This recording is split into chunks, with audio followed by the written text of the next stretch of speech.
ya di tahun 2026 ini bukan malah dikurangin karena mereka isinya orang-orang yang pintar dan brilian ini. Negara itu bisa dapat bea ekspor setara 62 triliun. Ini signifikan banget guys. Karena defisit APBN 2026 itu sekitar 689 triliun. Dan ini harus ditambel. Ya sebetulnya salah satu solusi paling cepat ya pakai bea keluar batu bara ini guys, bea ekspor. Jadi makin banyak orang yang produksi, makin banyak orang yang semangat ekspor, makin banyak pengusaha Indonesia kaya raya. Di sisi lain negara juga tambah kaya raya. Karena suka nggak suka ternyata batu bara ya menyumbang sebagian besar penerimaan negara bukan pajak guys, PNBP kita.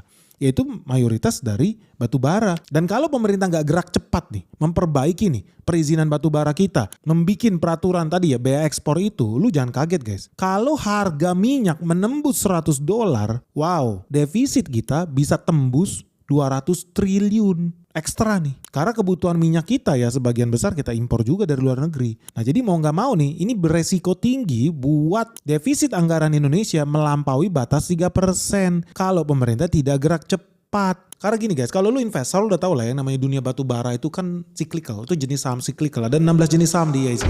Nah batu bara itu termasuk jenis saham cyclical yang nggak 2 kali 3 kali loh harga batu bara itu naik tinggi. Begini terus, cyclical tergantung siklusnya aja. Nah ini ketika siklusnya lagi di pucuk, harusnya negara buru-buru cari cuan. Produksi batu bara digenjot sebanyak-banyaknya. Pertama RKB jangan dipersulit lah.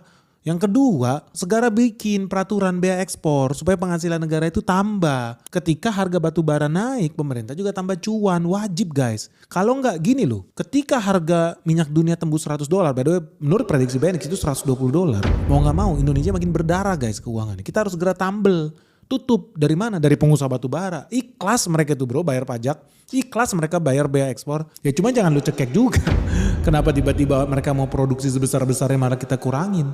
Tahun lalu 800 juta ton guys produksi kita. 790-an juta ton lah. Tahun ini katanya mau digencet ke bawah, mau dikurangin. Itu menurut gua aneh. Konyol nih pemerintah ini kayak anak TK harus diajarin. Lu gak ngerti apa ya kalau harga tinggi itu momen buat cari cuan sebanyak-banyaknya bukan malah dicekek pengusaha lokal. Ini bodoh, gue bukan investor batu bara. Cuman ya gue bisa paham ya teman-teman batu bara banyak yang sedih, menangis karena lambat pemerintah kita. Harusnya justru gerak cepet nih supaya hidup industri batu bara. Kalau gak sebentar lagi lu lihat nih PHK massal di mana-mana di batu bara kita bisa jutaan orang hilangan kerja. Kenapa? Karena pemerintah tidak gesit. Kenapa pemerintah harus gesit? Karena hari ini harga batu bara udah $140 dan gue yakin harga Newcastle bentar lagi tembus $150 guys. Kenapa bisa? Karena perang di Timur Tengah